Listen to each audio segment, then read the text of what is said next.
because over the course of the last little while, though, this area's gotten swollen and more inflamed. So whether this is infected or just inflamed, unfortunately now the membrane will be too thin, so we're just gonna have to drain this. You can see how swollen it is through here. So we're looking at this from the standpoint of which way to incise. Around the shoulder can be tricky. Sometimes Langer's lines run this way, sometimes they actually run horizontally. You can see when I squeeze the skin, they're actually running in her case more horizontally, so we'll do a linear incision in this direction.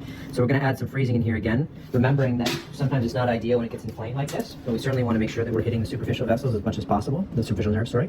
Gonna feel a poke here, I apologize, poke. Gonna feel a burning. Sort of. Yeah, this stings.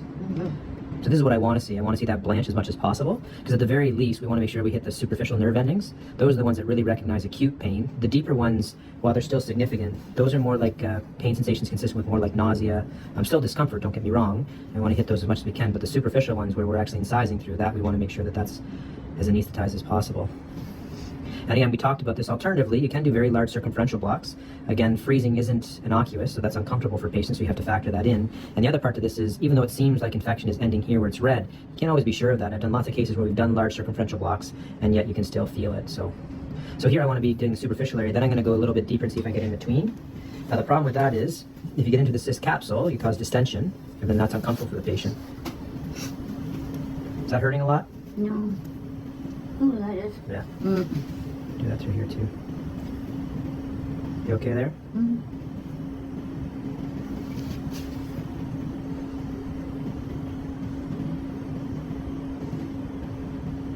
So here again, we'll incise this and get this to drain. So does that hurt when I'm doing that there? No, that's amazing. No, good. So for this we use the number 11 blade. Loretta, just put some 4x4s there and see if it's not big forward. Just be ready here. So. Down below. Yep. You okay there?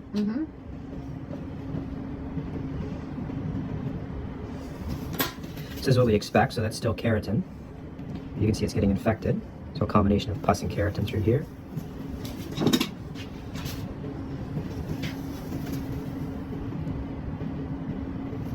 You okay? This is why, again, if you're a clinician looking at this and thinking we could just do antibiotics, this is why typically that doesn't work when it gets to that stage. Like, this is such a big pocket of inflammation. The antibiotics will never take that away. You're forced at that stage to incise it and see if we can get that to drain.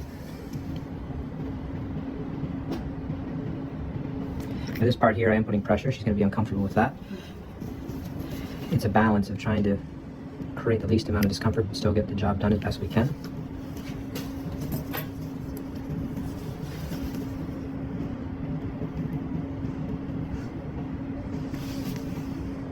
So that's membrane right there, you can see it.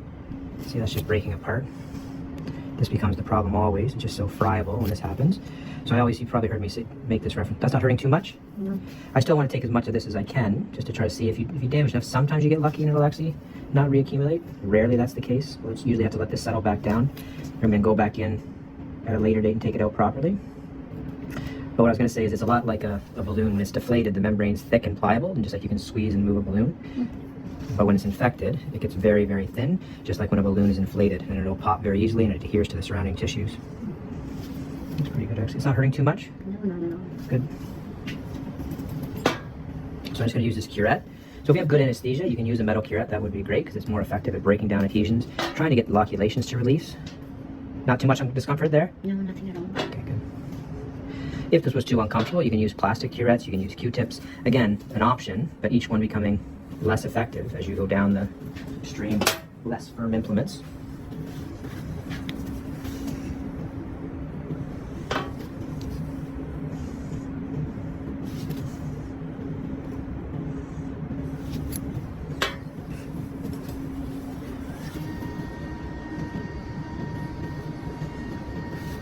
So now I'm just going to syringe this, see if we can clean it out a little bit. Okay.